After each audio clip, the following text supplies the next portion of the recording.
Paano kung sabihin ko sa iyo na kahit wala kang coding experience ay makakagawa ka ng Android app ngayon gamit lang ang free na ChatGPT o free na Gemini.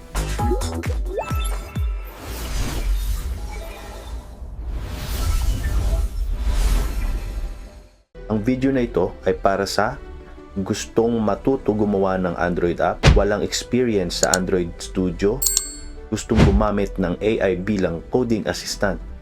Hindi mo kailangang maging programmer. Sundan mo lang ako. Sa video na ito, gagawa tayo ng simple pero legit na Android app counter. Meron itong text view para i-display yung numbers. Meron din itong buttons. Kung pinindot mo yung plus, mag-i-increase yung number. At kapag minus naman, bababa yung number. At meron din itong isa pang button para sa reset. Ang una nyo lang gagawin ay i-download ang Android Studio sa website na ito. Ilalagay ko yung link sa description sa baba. I-download nyo lang ito at install sa computer nyo. Pangalawa, hindi mo kailangan mag-subscribe ng ChatGPT Plus o Gemini AI Plus para sa project na to.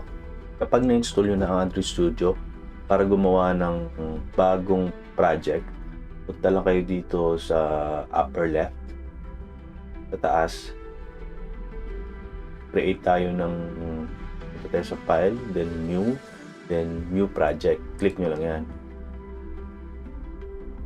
Then, piliin natin itong empty activity. Tapos, hit next. Kayo, bahala na kayo kung anong pangalan yung ilalagay nyo. Yun. Lagyan natin ng name yung app natin. So, sa ngayon, lagyan na natin ng my first app. Yan na lang. Yan. So, ngayon dito naman, dito nakalagay yung mga projects nyo, folder na to. Tingnan nyo na lang para may idea ko kung saan nakasave yun. Tapos, minimum SDK, yun yung kung anong Android OS o version ng OS yung na supported yung app mo. So, lagyan na lang natin Android 8 or Oreo minimum SDK. So, makikita nyo rin dito ang mga device na supported. So, 98.4% of devices is supported ng gagawin nating app na to. So, dito sa build configuration language, pipiliin natin yung Kotlin. Kasi ito naman yung recommended para maging familiar na kayo dito. Let's click finish. Tapos, wait lang natin. Dahil nandito na to, close natin itong luma. Tapos, wait lang natin na matapos itong loading na to. Since ikaw lang naman gumagawa na ito, ignore for this project. So, tayo lang natin matapos yung importing. Ngayon, ito na yung view natin, yung Android Studio. Bali, nilagay ko na lang dito sa gilid yung ChatGPT na free. Ngayon, natapos na yung importing. Dito muna tayo sa Android Studio. May makikita kayong main activity. Huwag muna kayo malito dyan. Kasi ito is gumagamit ng composable ito. So, ang gagamitin natin sa video na to ay gagamit tayo ng XML as UI natin. Yun yung mag-handle ng design natin. So, sa Android Studio, meron kang manifest. Sa manifest, buksan na natin yung manifest. Importante din ito. Diyan nakadeclare yung mga activities nyo at services. So, kung may pagdagdag ka dito mamaya ng isa pang activity dito sa Kotlin plus Java, dito, kailangan mo yan dito i-declare yung activity na yun o services dito sa Android manifest natin. Ito naman, yung main activity natin, ito yon. Dito naman nakalagay yung codes natin. At dito naman, mamaya, sa resource folder, ay dito naman natin nilalagay yung layout natin. So, basically, yung mga importante, ay, dadagdag ko pa pala yung pang-apat ay itong build creator Build Gradle Module App. Ito naman ay makikita nyo dito kung yung pangalan ng app nyo, yung package name, space, yan. Tapos yung minimum SDK, pwede nyo baguhin dito yan. At yung target SDK nyo. At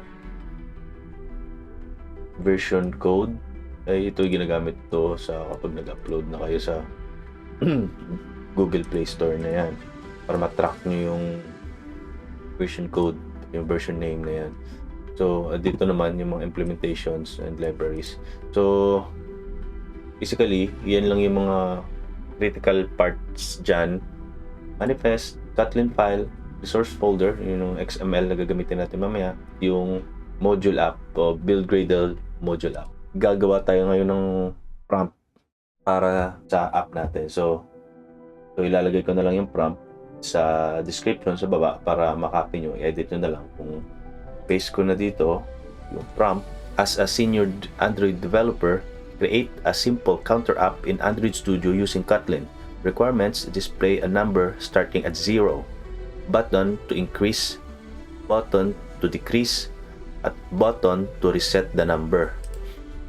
At syempre, use XML for layout and Kotlin for logic. Explain the code in simple terms. Ayan, yun yung pinaka-basic na prompt natin. As much as possible, maging malinaw dapat yung prompt para umpisa pa lang, malinaw na sa AI assistant nyo kung paano niya i-breakdown at ipapakita sa inyo yung code. Kasi pag sablay na sa umpisa, mali-mali na rin yung maibibigay sa inyo ng AI assistant ninyo. So, let's send this to ChatGPT. Yan na siya, nag-iisip na siya. Yan na. So, again, may sinasabi na siya dito. Yan, layout, minimum SDK is 21. Pwede natin baguhin yan mamaya.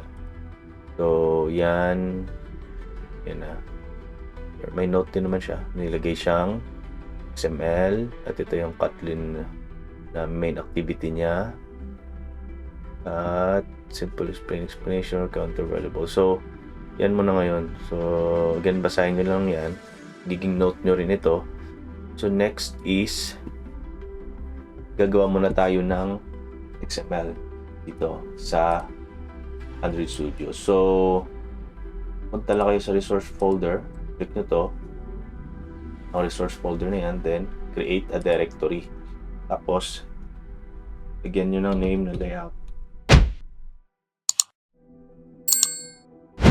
Pag meron na tayong layout na folder, create layout resource file. So, yan.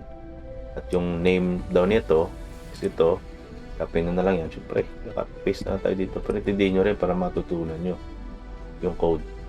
Tapos, yan na. Matik naman yung mag-XML. Pwede mo na lagyan ng XML. Old school tayo. Pinatype. Yan. Tapos, click OK. At by default, ito na yon. Meron kayong preview sa bandang upper right. Meron niyang design. Meron din niyang split or design at yung code. At yung ito is code only. So, ito code lang.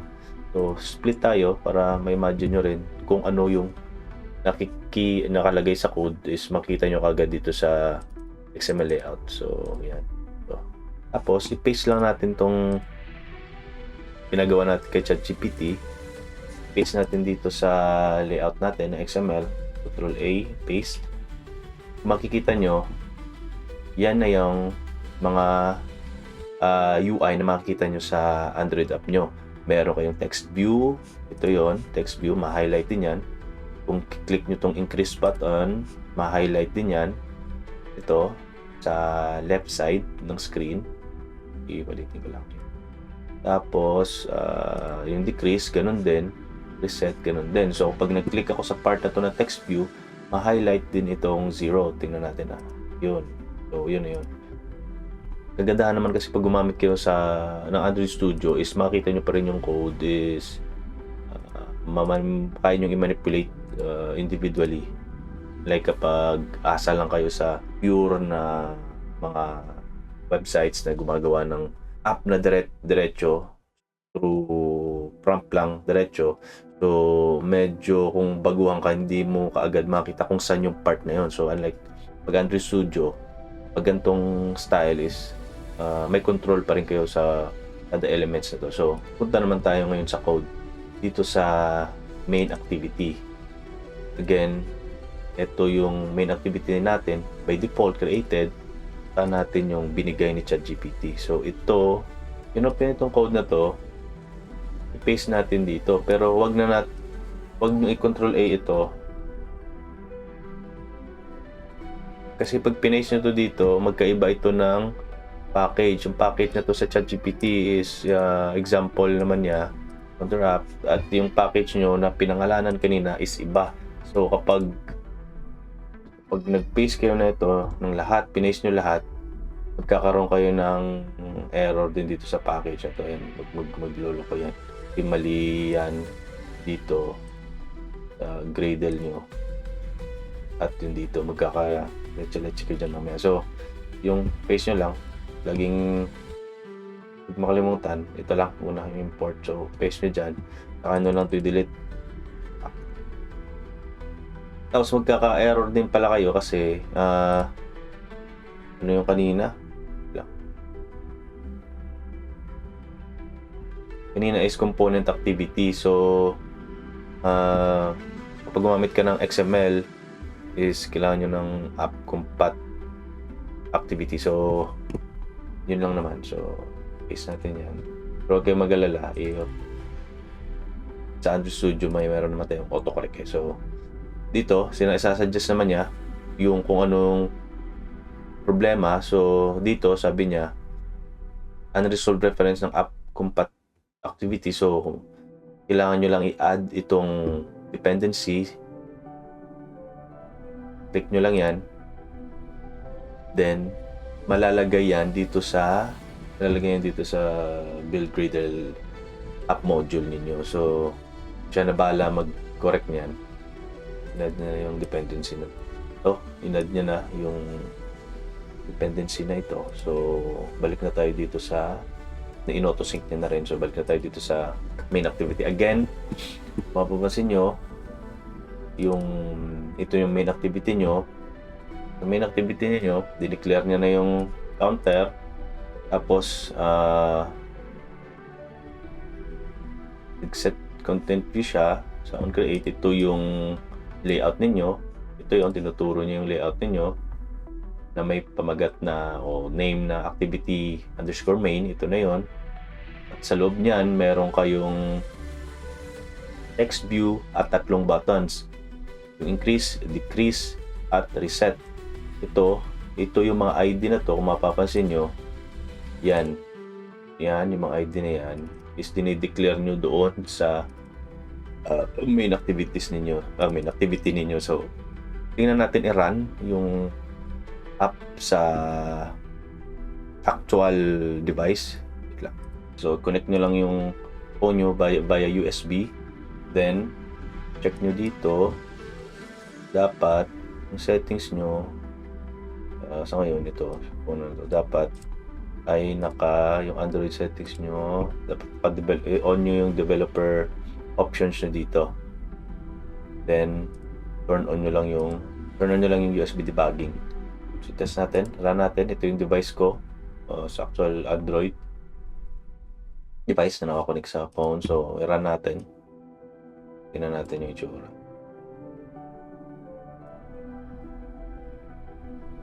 So wait nyo lang na mag-load. So para makita nyo kung ano yung mga nangyayari, pwede na rin puntahan ito sa build. Ito lang yung build file. Nakita nyo dyan kung nangyayari dyan. So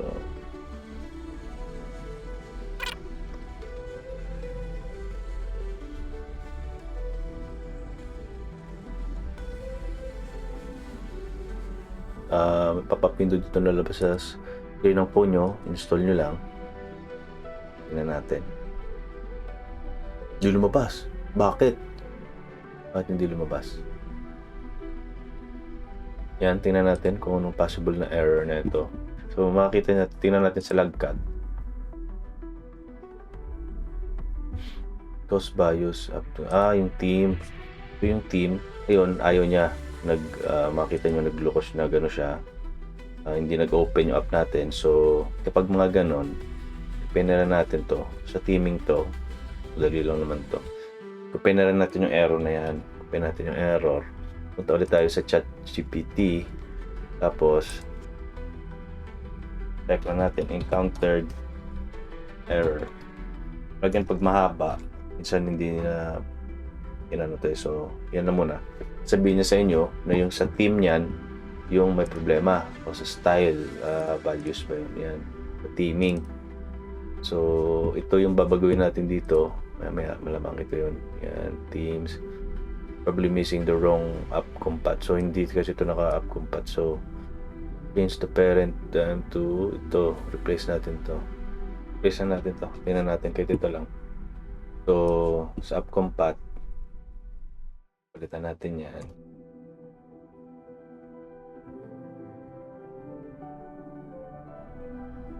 Tapos sa manifest, dapat yan yung dito din naman natin sa manifest. May team, style, no? Style, okay na yan. So, yun lang naman. Ito lang yung pinaka-problema niya, yung team. So, run natin ulit. Ayun.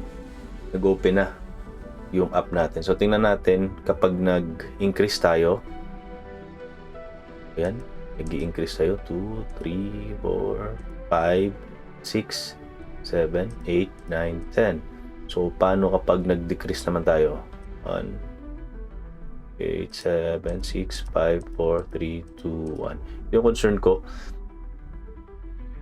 i-up ba niya into -1 o is it 0? Hindi na siya bababa ng 0. So, tingnan natin. So, yun nga. Nagiging negative something. So, pwede nyo rin ipagawa yan kay ChatGPT mamaya. So ngayon, nag-increase siya kapag nag-increase, decrease kapag nag-decrease ka ng reset. Ngayon, kung i-reset natin, tingnan natin kung gumagana yung button natin, i-reset sa 0. Kung gusto nyo, tingnan natin kung may isang way pa. Kung utusan natin na gusto ko 0 lang, hanggang 0 lang siya, hindi siya mag-negative. So, tingnan natin. Tanungin natin si GPT dito, tanungin natin. Kalimitan para mabilis, yung specific na part ng code na yon, yun yung ilagay nyo na sa prompt nyo. For example, gusto ko ito, para makita niya na kagad na ito yung tawag doon. Nagko-control sa negative button, paste ko na dito. Minsan kasi mas mabilis yun eh, especially pag malaki na masyado. Minsan nabobobo yung AI. So sabi niya, correct and clean solution, updated decrease button logic. Sabi niya dito, yan. Updated na zero. Open natin, explanation. May explanation pa siya dyan. Medyo nabasahin din yan. Paste ko to.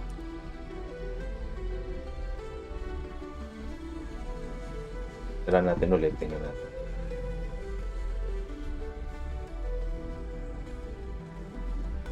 Ito na yun. Kapag nag-increase ako, mag-increase pa rin naman siya. Reset natin. Increase ako. Tapos, dinecrease natin. Yun na. Hanggang 0 na lang talaga siya. So, ganun lang kadali gumawa ng app sa Android Studio sa tulong ng ChatGPT. So, ilang code lang yan. Mixi lang naman yan. Umaba lang dahil sa error na yun. Pero, at least natutunan nyo na kapag may na-encounter kayong error, paste nyo lang dito yung error.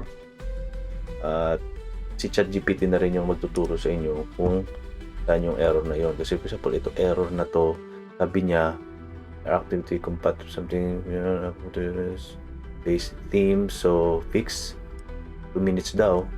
Hanapin nyo lang yung themes XML. So again, yung theme XML is nandito yan sa values. Yun lang. At sana may natutunan kayo sa video na to. Congratulations! Nakagawa ka na ng Android app gamit ang Android Studio at ChatGPT na libre, walang bayad. Ngayon, kung may error man, andyan din sa ChatGPT, nakita nyo naman kanina, i-edit natin, normal lang na magkamali. So kung nakatulong yung video na to sa inyo, huwag kalimutan mag-like, mag-comment ng first app sa comment section at mag-subscribe para huwag ma-miss yung mga susunod na videos natin. Paki-share na rin ang video na ito para makatulong din sa iba. Hanggang sa muli, paalam!